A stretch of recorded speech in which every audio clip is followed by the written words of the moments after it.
warahmatullahi wabarakatuh.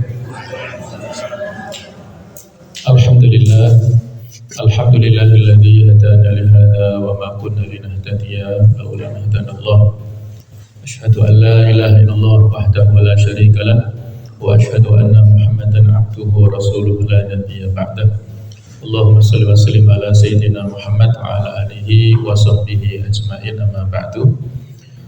Bapak Ibu sekalian rahmatullah. Judul materi pada pagi hari ini tentang hikmah dalam musibah. Ada banyak hikmah sebenarnya, tetapi mengingat keterbatasan waktu saya akan menyebutkan 8 poin saja ya. Saya yakin tema pembahasan ini sudah sama-sama kita fahami, kita sadari. Tetapi sebagai seorang muslim, kita butuh nasihat terus-menerus. Kita butuh peringatan terus-menerus dari sesama muslim. Fadzakir fa inna dzikra tanfa'ul mu'minin. Berilah peringatan, sesungguhnya peringatan itu bisa memberi manfaat kepada sesama kaum mukminin. Ad-dinun nasihah. Inti daripada agama itu adalah nasihat. Sehingga janganlah kita bosan-bosannya untuk menerima nasihat dari siapapun. Pada saat saya menyampaikan materi, kajian dan sebagainya, sebenarnya saya memberi nasihat pada diri saya sendiri ya, untuk mengingatkan diri saya dan juga kita semuanya. Bapak Ibu sekalian, salah satu di antara tanda kecintaan Allah Ta'ala kepada hambanya adalah al-ibtila. Allah memberikan cobaan, memberikan ujian kepada hamba tersebut. Sebagaimana yang telah disampaikan oleh Rasulullah SAW, Innallaha idza ahabba qauman ibtalahum. Sesungguhnya Allah apabila cinta kepada satu kaum, maka Allah memberikan cobaan kepada kaum tersebut. Faman radiya falahu ridha. Kalau dia ridha, sabar dalam menghadapi cobaan dan dia rela dan memiliki kelapangan dada, maka dia mendapatkan keridhaan dari Allah Subhanahu wa taala. Wa man sakhita falahu sakhatu. Kalau dia marah, benci, tidak ridho dengan cobaan yang dia dapatkan, maka dia juga mendapatkan kemurkaan dari Allah Subhanahu wa taala. Hadis riwayat At-Tirmidzi dan Ibnu Majah. Jadi inilah cobaan yang diberikan Allah pada kita. Masing-masing di antara kita cobaannya berbeda-beda. Ada yang diberikan cobaan berupa sakit, sakitnya pun juga macam-macam ya. Artinya sama, maksudnya kita menghadapi cobaan ya. Ini tergantung pada hati kita. Kita sikapi cobaan ini secara positif atau negatif. Kalau positif dengan ridho, Allah ridho pada kita. Kalau negatif, mengeluh dan juga menggerutu, nah ini nggak ada habis-habisnya ya. Maka disinilah yang penting kita menata hati kita masing-masing supaya terus bersabar dan ridho dalam menghadapi cobaan. Suatu saat ada seorang tabi'in yang bertanya kepada ayahnya, seorang sahabat, tentang bahwasanya seayahnya ini pernah bertanya kepada Rasulullah SAW. Wahai Rasulullah, ayunas asyadu balaan, manusia jenis apa yang paling berat cobaannya? Maka beliau memberikan penjelasan, al-anbiya summal amsal fal amsal. Orang atau manusia yang paling berat cobaannya itu adalah para nabi, kemudian yang selevel di bawahnya dan yang di bawahnya. Para nabi pun juga berlevel-level, bertingkat-tingkat. Dulu pernah saya sampaikan jumlah nabi ini sangat banyak. Masih ingat Pak? Jumlah nabi ini jumlahnya adalah 124.000. Sangat banyak. Sedangkan jumlah rasul itu adalah sekitar 313. Tetapi yang disebutkan namanya dalam Al-Quran hanya 25. Yang kita tahu nama-namanya dan juga sejarahnya secara rinci itu hanya 25. Yang lainnya masih banyak yang belum kita tahu. Dari 25 Nabi dan Rasul ini ada yang terkenal dengan istilah Rasul Ulul Azmi.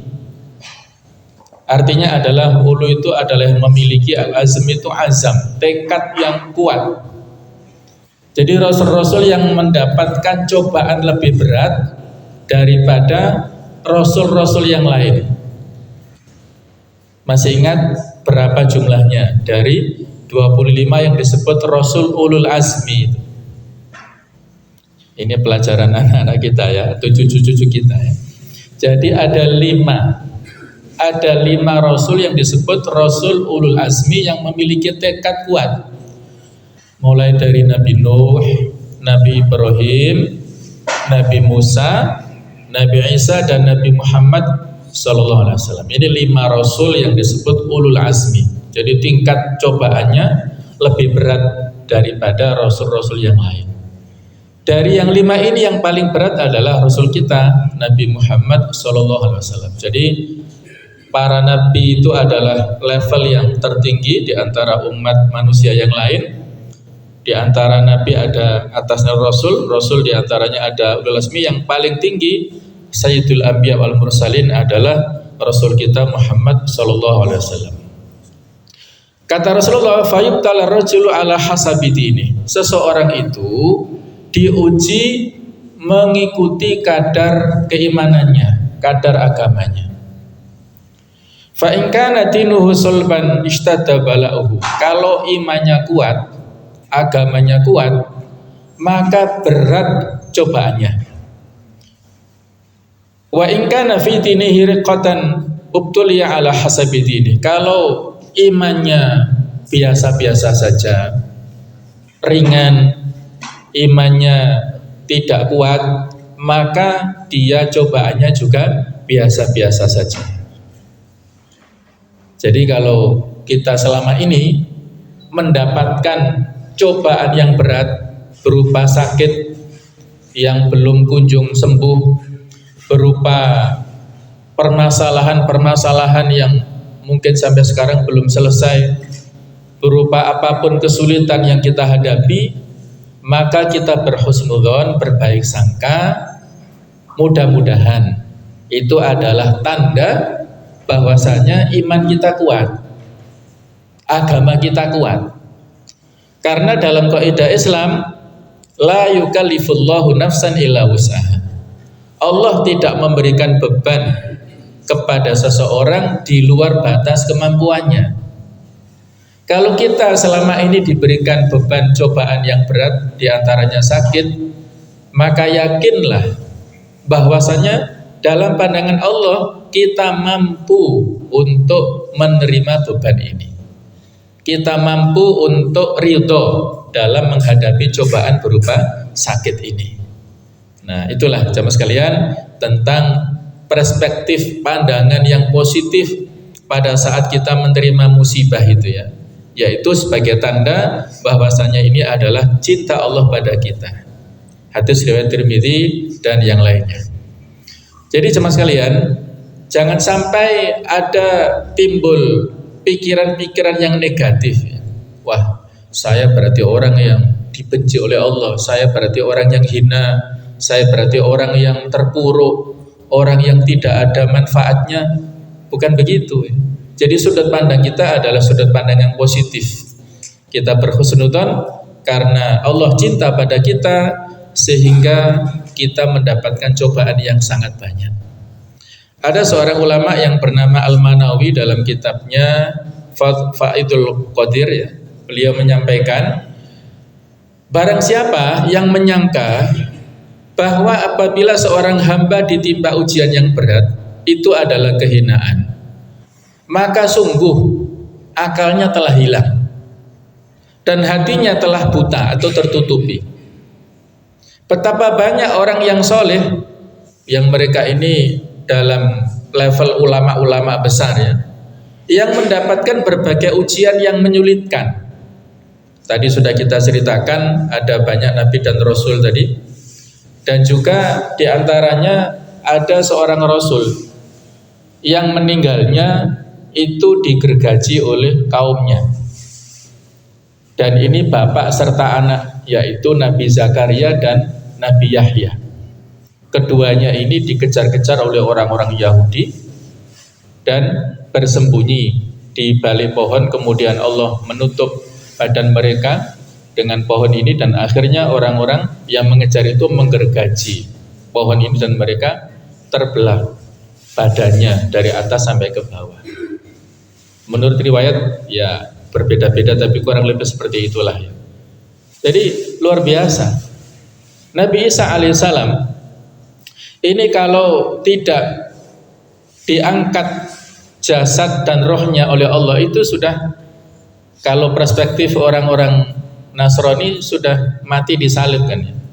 Tapi Allah menyelamatkan jasad dan rohnya, sehingga di antara 12 Hawariyin, murid-muridnya, yang ada salah satu yang berkhianat, yaitu Yudas Iskariot itulah yang diserupakan dengan fisik Nabi Isa. Jadi Yudas ini ya pecundang ya, jadi dia oportunis menyampaikan berita yang sebagai tempat persembunyian Nabi Isa. Dia datang kepada para pemuka Yahudi yang mereka sudah merencanakan konspirasi ya untuk membunuh Nabi Isa, yang dianggap Nabi Isa ini tidak sama dengan ajarannya Nabi Musa. Jadi mereka terganggu dengan risalah Nabi Isa ini.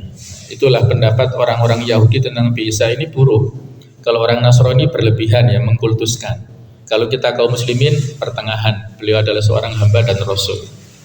Jadi dikasih tahu dengan imbalan dunia. Yudas mendapatkan uang yang banyak dari para pemuka Yahudi, dan pada saat Nabi Isa bersama murid-muridnya 12 itu berkumpul, nah Allah Ta'ala menyuruh Nabi Isa untuk keluar dan diangkat ke langit oleh malaikat. Saat itu satu muridnya Yudas itu diserupakan wajahnya dengan Nabi Isa, dan jumlahnya hanya sekitar 12 itu, karena kan harusnya total 13. Ketika Nabi Isa sudah pergi tinggal 12, sehingga ketika orang-orang Yahudi mereka melihat ini kok hanya 12, mereka bingung. Tapi nggak ada lagi selain si fulan itu, Yudas itu, yang mirip wajahnya dengan Nabi Isa, diambil dia. Mereka berselisih, apakah betul ini Isa atau bukan. Tapi karena wajahnya yang paling mirip itu diambil, walaupun dia sudah mengaku bukan saya Nabi Isa, tapi kamu yang mirip Nabi Isa, jadi diambil. Nah, jadi hanya tersisa 11. Nah itu pun akhirnya disalib dan ya dibunuh ya dengan kejam oleh orang-orang Yahudi. Jadi itulah orang-orang yang soleh mendapatkan cobaan yang berat luar biasa. Jadi level-level sesudah Nabi dan Rasul itu ada para sahabat dan juga para ulama sesudah mereka ya, yang kita kenal. Ada ulama-ulama pendiri madhab ya, itu adalah 4 ulama yang terkenal. Yang pertama adalah Imam Abu Hanifah. Biasa orang-orang menyebut Imam Hanafi, tapi yang benar adalah Imam Abu Hanifah. Beliau ini gara-gara tidak mau diangkat menjadi hakim ya, hakim pengadilan itu kan pejabat negara yang punya akhirnya mendapatkan harta yang banyak ya dari imbalan gajinya. Beliau tidak mau, takut dengan jabatan hakim nanti menjadi fitnah untuk dirinya dan untuk umatnya, sehingga menolak jabatan hakim. Karena menolak, sehingga khalifah menangkapnya, kemudian memenjarakannya dan menyiksanya. Coba kita bayangkan ya, diangkat jadi pejabat nggak mau, malah dipenjara oleh si khalifah ini. Beliau sabar ya dalam menghadapi musibah ini. Ada generasi sesudahnya Imam Malik, pendiri mazhab Maliki. Beliau pernah menyampaikan fatwa yang berbeda dengan khalifah. Di antara beliau menyampaikan hadis yang isinya bahwasanya talak dalam kondisi yang terpaksa itu tidak sah hukumnya. Khalifah kebalikannya. Karena kalau fatwa ini dibiarkan, implikasinya ada sekelompok orang yang tidak mau berbaiat kepada khalifah karena terpaksa sehingga baiatnya tidak sah. Nah, jadi implikasinya ke sana.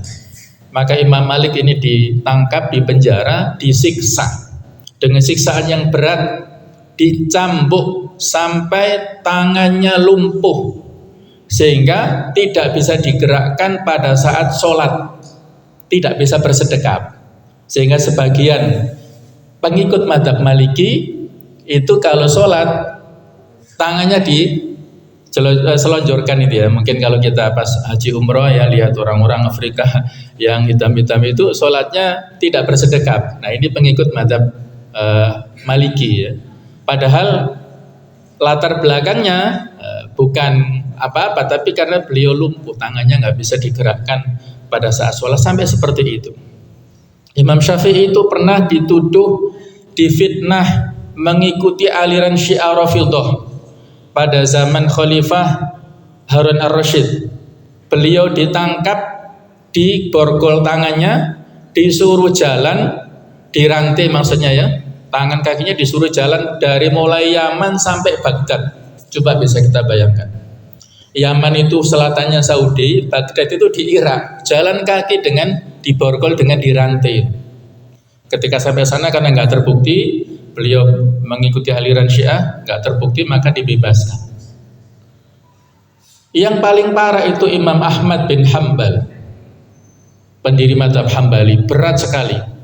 Mulai dari zaman Khalifah Al-Ma'mun dan seterusnya, beliau sampai 4 periode kekhalifahan itu berat-berat terus siksaannya. Bahkan pengakuan dari para Al-Gojo yang mencambuk itu, seandainya saya mencambukkan ke unta atau gajah maka matilah. Unta atau gajah itu karena saking banyaknya mungkin 80 sampai 100 cambukan. Tapi Imam Ahmad masih bisa bertahan hidup, sekujur tubuhnya darah semuanya. Beliau tidak marah. Beliau tidak dengki kepada khalifah, kepada para Al-Gojonya, beliau ridha menerima cobaan itu dan akhirnya Allah memberikan sanksi ya kepada orang-orang Al-Gojo yang menyiksanya itu bermacam-macam. Ada yang lumpuh 40 tahun nggak bisa bangun, yang mencambuk itu ya. Ada yang menggonggong seperti anjing gara-gara menyiksa Imam Ahmad. Jadi seperti hewan, binatang selama kurang lebih 40 hari. Dan ada yang sakit kulitnya, sakit kulit yang sangat parah sehingga satu demi satu dagingnya jatuh dan menjijikkan, akhirnya mati. Itu orang-orang yang dihinakan Allah Ta'ala karena mereka menyiksa ulama yang lurus. Nah, itulah beberapa cerita ulama masa lalu kita. Bukan para ulama ini mereka orang yang banyak dosa, bukan, justru karena mereka imannya kuat maka Allah memberikan cobaan yang berat yang tidak mampu dipikul oleh orang yang sembarangan. Nah begitu pula kalau kembali ke kita masing-masing ya, mungkin kita merasa waduh sakitnya kok menahun, maka yakinlah bertahun-tahun pada saat kita bertahan dalam sakit, maka setiap detiknya, setiap menitnya, setiap jamnya itu ada kafarat penghapus daripada dosa-dosa yang pernah kita lakukan pada masa lalu. Ini berita gembira untuk kita semuanya. Nah inilah ya mukadimah yang kaitannya dengan masalah bagaimana kita harus mensikapi positif dalam hal musibah. Bapak-Ibu sekalian, ada banyak hikmah, saya sebutkan 8 poin, mudah-mudahan bisa cepat ya kita sampaikan. Yang pertama, bahwa musibah akan mendidik jiwa dan menyucikannya dari dosa dan kemaksiatan. Sebagaimana Allah Ta'ala berfirman di surat Asy-Syura ayat yang ke-30, "Wa ma asabakum min musibatin fabima kasabat aydikum wa ya'fu an katsir." Dan apapun musibah yang menimpa kalian maka disebabkan oleh perbuatan tanganmu sendiri. Dan Allah memaafkan sebagian besar dari kesalahan-kesalahanmu.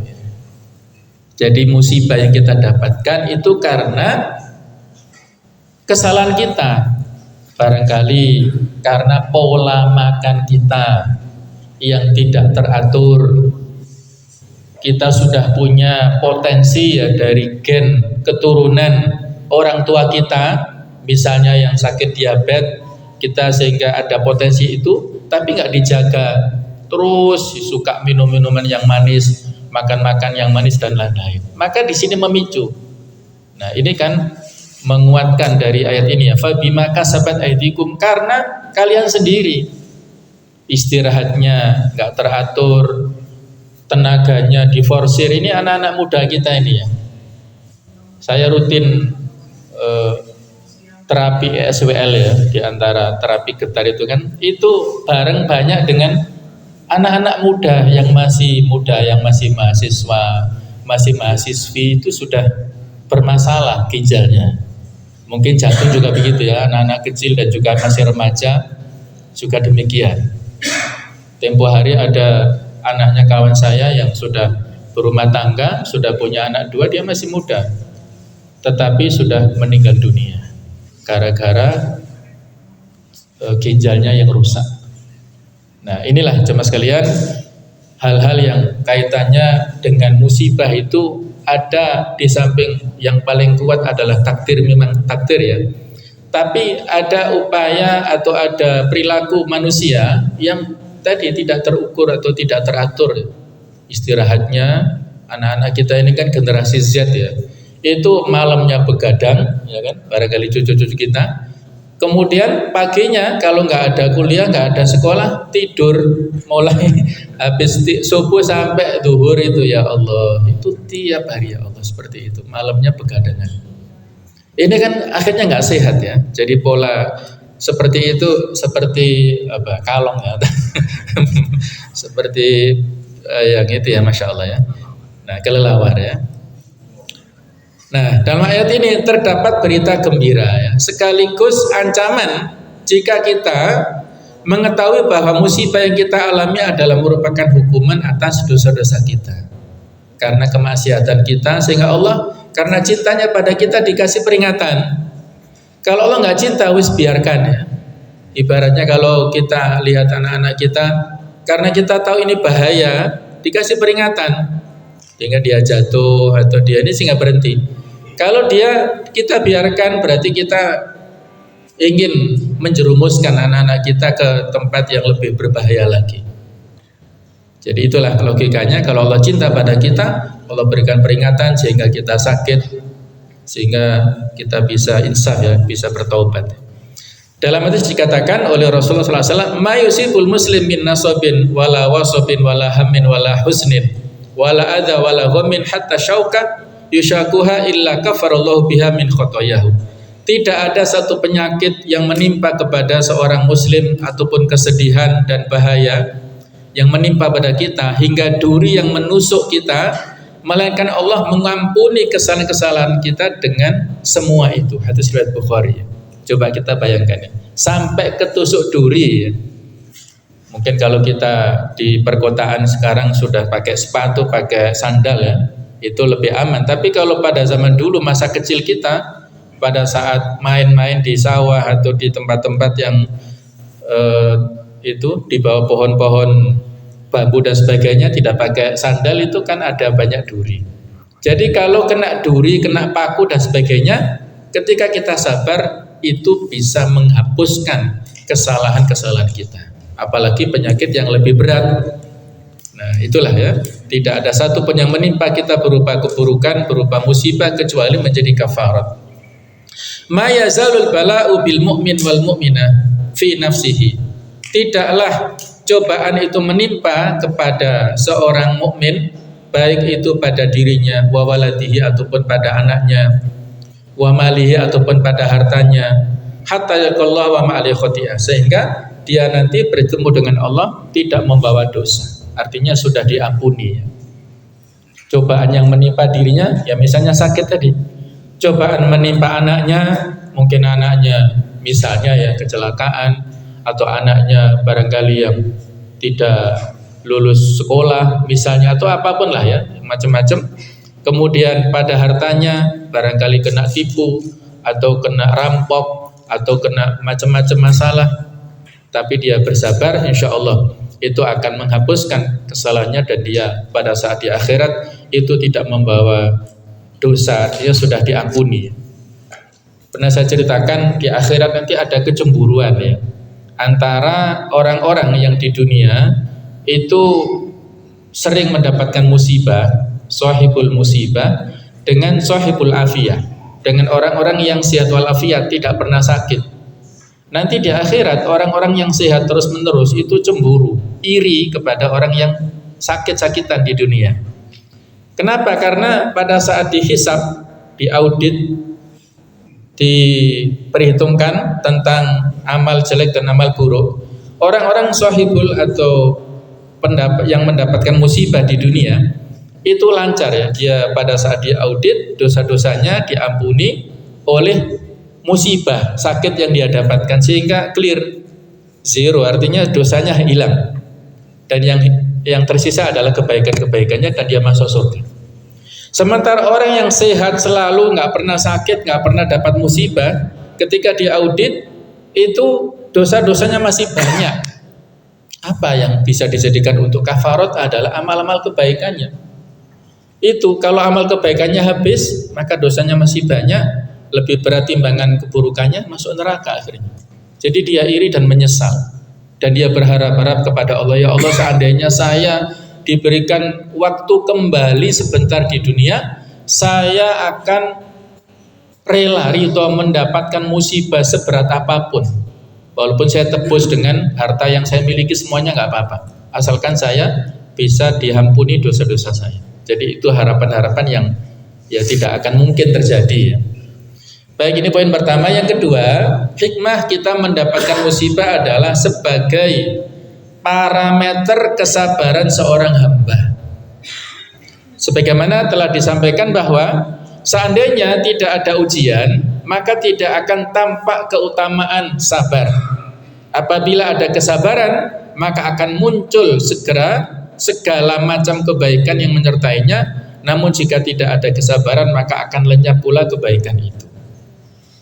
Jadi seperti kita menguji atau ingin membuktikan ya, kesetiaan para pengikut kita, anggota kita, anak kita, maka harus kita uji. Diuji dengan macam-macam sebagai bentuk kesabaran. Apakah dia sabar, loyal pada kita atau tidak? Nah, itulah Allah Ta'ala memberikan ujian kepada kita untuk membuktikan sejauh mana kesabaran kita. Sabar ini macam-macam ya, sudah pernah sampaikan. Yang pertama adalah as-sabru 'alal ma'mur, kesabaran dalam menerima perintah-perintah dalam bentuk amal-amal ketaatan ibadah ya. Yang kedua as-sabru 'anil mahdur, kesabaran dalam menjauhi maksiat-maksiat. Yang ketiga as-sabru 'alal maqdur, kesabaran dalam menerima takdir. Di antaranya musibah ini adalah takdir Allah, kita sabar atau enggak. Maka inilah yang harus kita waspadai ya, artinya harus kita ingatkan terus sabar ya. Pada saat kita mendapatkan musibah sebanyak apapun, kita sabar dan kita kembalikan pada takdir Allah Ta'ala. Istirja ya, kita etikanya pada saat mendapat musibah kita mengatakan innalillahi wa inna ilaihi rajiun. Kemudian pada saat itu kita lanjutkan dengan doa, Allahumma ajurni fi musibati wa akhlifni khairan minha, ya Allah, berikanlah pahala kepadaku dalam musibahku ini dan berilah ganti yang lebih baik. Dulu ada seorang sahabat namanya Abu Salamah, pulang dari pengajian terus ketemu istrinya, ilmunya diajarkan pada istrinya. Tadi Rasulullah mengajarkan begini kepada saya, kalau mendapatkan musibah katakan kalimat istirja tadi, innalillahi wa inna ilaihi rajiun, itu disebut kalimat istirja. Kemudian apa? Doanya tadi, Abu Salamah mendiktekan, mentransfer ilmu yang telah dapat dari Rasulullah kepada istrinya. Dulu para sahabat begitu ya, istrinya di rumah, suaminya ikut pengajian, dapat ilmu ditransfer kepada istrinya. Abu Salamah mengajarkan doa ini, Allahumma ajurni fi musibati wa akhlifni khairan minha, akhirnya dihafal oleh istrinya. Ternyata tidak lama kemudian Abu Salamah ini wafat, meninggal dunia. Betapa sedihnya sang istri ya, tapi beliau sudah sabar dan ridho dan membaca doa ini. Dibaca terus, Nah, ternyata setelah masa iddahnya, masa menunggunya selesai, datanglah Rasulullah SAW melamar Ummu Salamah menjadi istrinya. Jadi langsung Allah mengabulkan doa yang penggalan kedua tadi ya, wa akhlifni khairan minha, dan berilah ganti yang lebih baik daripada yang sebelumnya. Suami sebelumnya wafat diganti dengan suami yang jauh lebih soleh, Rasulullah SAW. Nah, jadi kita seperti itulah ya dinamika dalam menghadapi musibah. Kita kehilangan apapun, ya mungkin kehilangan handphone, kehilangan uang, kehilangan apapun ya, bahkan mungkin kehilangan anak dan lain-lain atau cucu. Yakinlah ada ganti yang lebih baik dari Allah Subhanahu wa taala. Berikutnya yang ketiga adalah dapat memurnikan tauhid dan menautkan hati kepada Allah Subhanahu wa taala. Seorang tabi'in yang bernama Wahab ibnu Munabbih berkata, Allah menurunkan cobaan supaya hamba memanjatkan doa dengan sebab bala itu. Dalam surat Fussilat ayat 51 Allah berfirman, wa idza an'amna 'alal insani a'rada wa na'a bijanibi. Dan apabila kami memberikan nikmat kepada manusia, ia berpaling dan menjauhkan diri. Wa idza massahu syarru fadhu du'ain arid. Tetapi apabila dia ditimpa malapetaka, maka ia banyak berdoa. Inilah sifat manusia ya. Kalau lagi banyak rezeki, jabatannya lagi lancar, rezekinya lagi melimpah, seluruh fasilitas ada, itu lupa. Kita manusia lupa. Lupa sholat, lupa zikir, lupa berdoa, lupa zakat, lupa puasa. Pokoknya karena dunia itu memang sifatnya melupakan, menjadikan kita ini tertutupi mata hati kita akibat dunia. Tetapi pada saat satu demi satu nikmat dicabut, justru menjadikan kita ingat pada Allah Ta'ala. Semakin dekat dengan masjid, semakin dekat dengan majelis ilmu, semakin dekat dengan orang-orang miskin, semakin dekat dengan orang-orang yang du'afa, dengan fakir, dengan para anak yatim, hatinya semakin lembut akhirnya.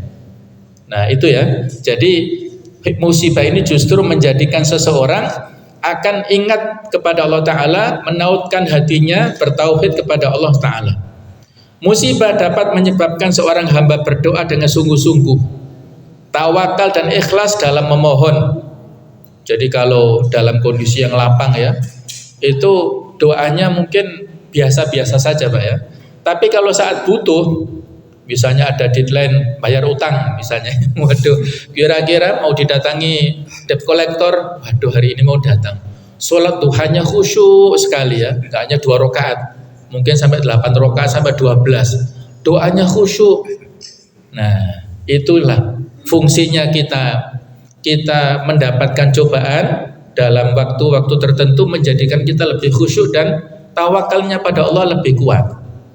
Ada orang yang kena lilitan utang ya, seperti itu, dia sholat duha, sehabis sholat duha ada yang ngetuk pintu, ada apa mas ya, katanya tamunya ini mau mencari rumah ya, ada iklannya, rumahnya siapa, namanya Pak Fulan, diantar ke tetangganya dan deal. Akhirnya yang membukakan pintu tadi ya, itu dapat fee marketing tadi ya, hanya dengan menunjukkan itu loh tetangga saya diantar, itu dia dapat fee marketing sebesar 15% dari harganya. Masya Allah ya, dia nggak menyangka tiba-tiba Allah yang mengetuk hati orang itu untuk mengetuk rumah orang itu ya, sehingga Allah memberikan rezeki lewat orang itu. Rezekinya dari Allah tapi lewat dia. Nah itulah Allah Ta'ala kuasa atas segala sesuatu ya. Ini kisah Nabi Ayub ya, yang luar biasa. Perjalanan Nabi Ayub ini orang yang sukses. Beliau punya peternakan yang sukses, petani yang sukses, punya anak-anak yang bagus-bagus, yang cantik, yang tampan-tampan, punya istri yang solihah, yang cantik, luar biasa. Kemudian perjalanan hidupnya diuji. Karena iblis ya, setan itu menggoda Ayub dalam kondisi dia mampu, itu nggak mempan. Akhirnya iblis memohon, ya Allah berikanlah peluang kepadaku untuk menguji Ayub ketika kondisinya fakir. Bagaimana? Masih bisa bersabar nggak? Allah memberikan peluang, ya nggak apa-apa, silakan. Akhirnya Allah memberikan peluang kepada iblis setan ini untuk menguji Ayub, dan Ayub ini habis, maksudnya hartanya. Pada saat itu hartanya habis, ternaknya mati semua, anak-anaknya mati semua, dan dia sakit yang tidak bisa diobati, sakit kulit yang hanya bisa menggerakkan matanya sama mulutnya saja ya. Seluruh badannya lumpuh, dan istrinya yang solihah tetap bisa mendampinginya ya, sampai akhirnya istrinya kurang bersabar, dan diantara bentuknya adalah dia bekerja menjadi pembantu dan sambil menjual rambutnya, yang dengan itu dia mendapatkan imbalan. Ketika Nabi Ayub tahu ini dari mana rezekinya, begini-begini, malah Ayub marah. Dalam kondisi yang sangat kepepet, yang sangat fakir, ketika istrinya mendapatkan rezeki dari cara yang tidak halal, itu Ayub malah marah. Dan akhirnya pada puncaknya Ayub berdoa, dan akhirnya Allah mengembalikannya, kekayaannya kembali, kemudian badannya juga kembali sehat pada saat dia sudah mandi, kemudian anak-anaknya bukan hidup kembali, bukan ya, tapi dari rahim istrinya tersebut melahirkan anak-anak yang lebih cantik, lebih tampan daripada yang meninggal sebelumnya. Jadi itulah kesabaran Nabi Ayub yang diabadikan di surat Al-Anbiya ayat 83, yaitu Ayub berdoa pada Allah Subhanahu wa taala. Yang keempat, hikmah musibah itu adalah memunculkan berbagai macam ibadah yang menyertainya. Ibadah ini kan macam-macam ya. Ada ibadah fisik, ada ibadah uang, finansial, dan ada ibadah hati. Ada juga ibadah pikiran. Ibadah fisik seperti kita sholat, kalau kita puasa juga sama ya, ibadah fisik juga. Ada ibadah dalam bentuk uang, yaitu zakat, infak itu sedekah. Ada gabungan antara fisik dan uang, yaitu ibadah haji. Sehingga haji ini spesial. Nah, ya, saudara kita, orang kaum muslimin sekarang sedang menunaikan ibadah haji, mudah-mudahan mendapatkan haji yang mabrur ya. Amin. Jadi ibadah fisik dan ibadah uang atau finansial. Dan juga ada ibadahnya hati. Ini yang sering dilupakan ya. Ibadahnya hati itu apa? Yaitu rasa takut khasyah, takut kepada Allah, cinta kepada Allah, kemudian rindu kepada Allah. Nah, itu adalah ibadah dalam bentuk hati. Kalau lisan adalah dengan berzikir, ya tasbih, tahmid, takbir dan sebagainya. Kalau hati itu adalah dengan rasa takut kepada Allah, dengan ridho tadi, maka kita sudah mendapatkan pahala dengan ibadah itu ya. Kalau orang yang sehat, untuk mendapatkan pahala itu perlu sholat dengan mulai takbir sampai salam, baru dapat pahala. Tapi kalau orang yang sedang sakit dan dia ridho dengan sakit itu, mulai berapa tahun dia ridho, maka sejak dia sakit sampai sekarang, itu ibarat argometer. Pada zaman dahulu ada taksi ya, argonya berjalan.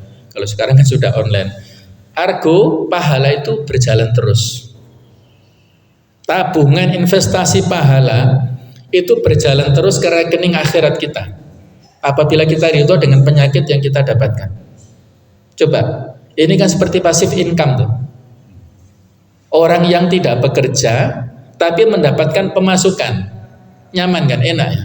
Nah, ini orang yang uang bekerja untuk dia. Kalau pada zaman muda kita kan bekerja untuk uang, tapi kalau pensiun itu kan uang bekerja untuk kita, nah, menjadi investor dan lain-lain. Nah, ini mendapatkan passive income dari pahala itu.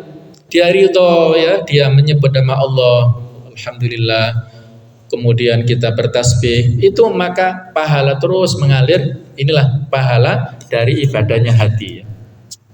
Yang kelima, musibah itu akan bisa mengikis sifat sombong dan ujub serta besar kepala yang mungkin pernah kita miliki ya, sifat-sifat buruk itu.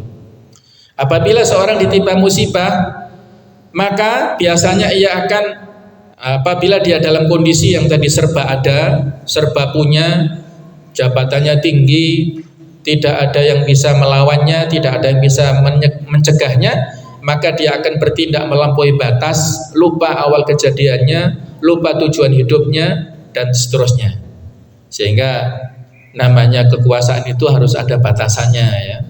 Kalau tidak ada batasannya, ini menjadikan perilakunya itu diktator dan akhirnya membuat maldorot lah ya. Pada zaman dahulu ada Namrud, ada Fir'aun dan lain-lain. Itu karena kekuasaannya tidak terbatas. Nah, maka sekarang pun kita sebagai manusia, warga negara, siapapun yang punya jabatan tertentu, Allah memberikan ujian dengan jabatan itu harus ada batasannya. Kalau nggak ada batasannya, ini menjadi zalim ya, menjadi tamak dia. Nah, oleh karena itulah Allah Ta'ala memperingatkan orang-orang yang punya fasilitas segalanya itu dengan sakit, kemudian dia bisa mendapatkan bisa bermuhasabah, evaluasi ya. Dia akhirnya yang sebelumnya selalu ada uang untuk membeli makanan, dalam kondisi tertentu dia bisa merasakan bagaimana rasa lapar itu, bagaimana rasa sakit tersebut, bagaimana rasanya kita tidak dihormati oleh orang lain, bagaimana rasanya kita direndahkan oleh orang lain, sehingga menjadikan kita ini evaluasi, tahu diri lah ya, tidak selalu dalam kondisi yang serba berkecukupan. Nah, kurang lebih seperti itulah manfaat yang bisa kita dapatkan dengan sakit yang kita atau musibah yang kita dapatkan. Yang keenam, bahwa musibah itu yang kita dapatkan indikasi atau tanda bahwa Allah menghendaki kebaikan pada kita. Sebagaimana hadis Nabi mengatakan, man yuridillahu bi khairan yusib minhu. Siapa yang dikehendaki baik oleh Allah Ta'ala, maka akan Allah menimpakan musibah kepadanya. Hadis riwayat Bukhari. Jadi kalau orang itu dikehendaki baik justru diberikan musibah, itu adalah tanda Allah menginginkan baik kepada kita. Kalau selama ini kita mendapatkan cobaan berupa sakit, yakinlah itu adalah tanda kebaikan Allah kepada kita semuanya. Nah, kemudian yang ketujuh, ini yang saya kira informasi menarik ya dalam hadis Nabi ya, yaitu Allah tetap menulis pahala kebaikan yang biasa dilakukan oleh orang yang sakit. Jadi meskipun ia tidak dapat melakukan kebaikan yang sudah sering dia kerjakan, maka hal ini apabila dia terhalang untuk melakukannya, maka dia akan mendapatkan pahala kebaikan yang sudah rutin dia lakukan tersebut. Sebagaimana hadis Nabi mengatakan, yang artinya tidak seorang pun yang ditimpa bala atau musibah pada jasadnya, melainkan Allah memerintahkan kepada para malaikat untuk menjaganya. Allah berfirman kepada malaikat itu, tulislah untuk hambaku ini siang dan malam amal soleh yang biasa dia kerjakan selama ia masih dalam perjanjian denganku. Hadis riwayat Imam Ahmad. Jadi kalau kita rutin misalnya ya sholat duha rutin, tapi dalam kondisi kita sakit, misalnya kita dirawat di rumah sakit opname, kita tidak mampu sholat duha, maka malaikat menuliskan pahala sholat duha untuk kita.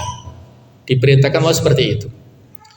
Pada saat kita rutin misalnya bangun malam sholat tahajud, kalau kondisi sehat, pada saat kita tidak mampu bangun karena sakit atau karena yang lain, maka Allah menuliskan lewat malaikat tadi kebaikan yang rutin kita kerjakan.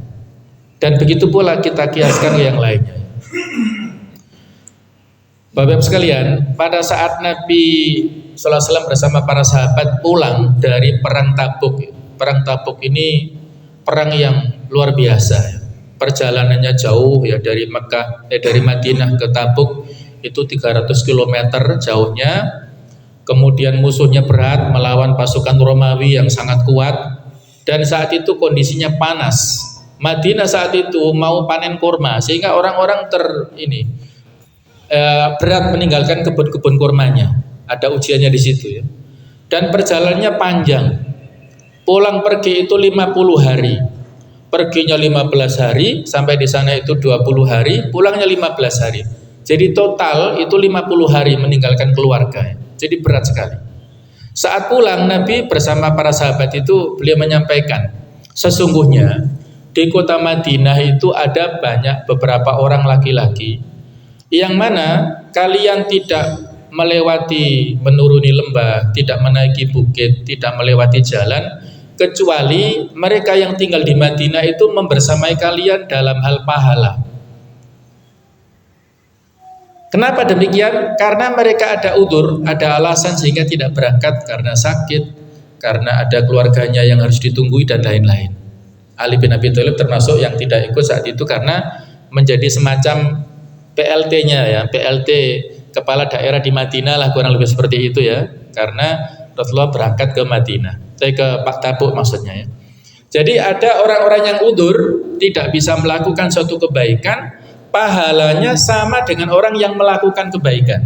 Selama udzurnya itu sesuatu yang memang betul-betul udzur ya, yang sakit tadi ya. Jadi ini saya sampaikan kemarin di materi khutbah Jumat, memberi motivasi kepada para jamaah, barangkali ada yang belum bisa melaksanakan ibadah haji. Allah Maha tahu dengan kemauan kita ya. Saya sampaikan di antara motivasinya, Allah tidak memanggil orang yang mampu, tapi Allah memampukan orang yang terpanggil. Sekali lagi, Allah tidak memanggil orang yang mampu, tetapi Allah akan memampukan orang yang terpanggil. Banyak orang yang mampu secara finansial, tapi buktinya nggak sampai ke tanah suci, dia sampai ke Amerika, ke Eropa ya untuk wisata. Tapi mampir ke Mekah, Madinah nggak mau ya, karena belum merasa terpanggil. Tapi kebalikannya, ada orang yang biasa-biasa saja, nuwun sewu ya, ada kisah di Saujajar ya. Takbir itu cerita ada tukang sampah ya, yang seperti itu kan pendapatannya, beliau bisa berangkat umroh coba, bukan dari hadiah, tetapi dari menabung sedikit demi sedikit umroh sampai ke tanah suci. Subhanallah ya, luar biasa. Itu maksudnya Allah memampukan orang yang terpanggil. Nah, maksud kata terpanggil ini kan luas. Apa sih wujud keterpanggilan kita? Ya minimal kan daftar, buka rekening haji di bank-bank itu ya. Itu kan bagaimana cara mengisinya nanti Allah yang mengatur lah. Bagaimana rezekinya kita dapatkan dari mana. Yang penting ada tiket yang bulat dari kita ya untuk berangkat ke tanah suci. Kan sekarang fenomenal, ada yang naik motor suami istri dari Bandung ya, motor besar. Ada yang naik sepeda ontel ya. Ada alumni UIN itu ya, itu naik sepeda ontel. Bahkan ada yang jalan kaki coba 9 bulan atau berapa itu sampai ke sana. Ada yang naik sepeda ontel itu dia sangunya itu hanya 300.000. Ternyata sampai di Mekah itu malah bertambah. Dia menjual motornya untuk biaya istri yang ditinggalkan dan keluarganya, dan dia hanya membawa bekal 100.000. Tawakal pada Allah, justru di jalan banyak yang ngasih sedekah, banyak yang ngasih infak, dan dia 300-nya utuh gitu ya. Masya Allah, itu kisah nyata semuanya ya. Jadi banyak jalan untuk mengantarkan kita ke sana, tergantung kita mau memiliki kemauan, tekad bulat atau tidak tadi ya. Jadi kembali ke sini adalah Allah Ta'ala akan menuliskan kebaikan untuk kita apabila kita ada udzur. Yang terakhir, yang ke-8, dengan musibah itu kita akan mengetahui betapa besarnya nikmat keselamatan dan kesehatan. Jadi itulah tabiat manusia ya. Nikmat itu kalau kita dapatkan kita lupa, tapi ketika dicabut kita baru ingat. Nah, itulah nikmat, ini tabiatnya begitu. Kita baru mengetahui betapa bernilainya kesehatan kalau kita sakit. Kita baru sadar betapa nilainya yang namanya udara ya pada kemarin era pandemi ya. Kalau kita sedang dalam kondisi diuji sakit ya, rebutan ya, tabung itu tabung oksigen itu rebutan ya sampai ya kehabisan ya di beberapa klinik itu ya. Betapa berharganya nilai udara yang setiap hari kita hirup gratis ya, tapi dalam kondisi kita sangat membutuhkan, waduh betapa berharganya yang kalau kita nilai kalkulasi kita nggak mampu membeli sekian banyak, sekian tahun yang sudah kita hirup ini. Jika seseorang selalu dalam keadaan senang dan sehat, maka ia tidak akan mengetahui derita orang yang tertimpa cobaan dan kesusahan, dan ia tidak akan tahu pula besarnya nikmat yang ia peroleh. Maka ketika seorang hamba terkena musibah, diharapkan agar ia bisa mengetahui betapa mahalnya nikmat yang selama ini dia terima dari Allah Ta'ala.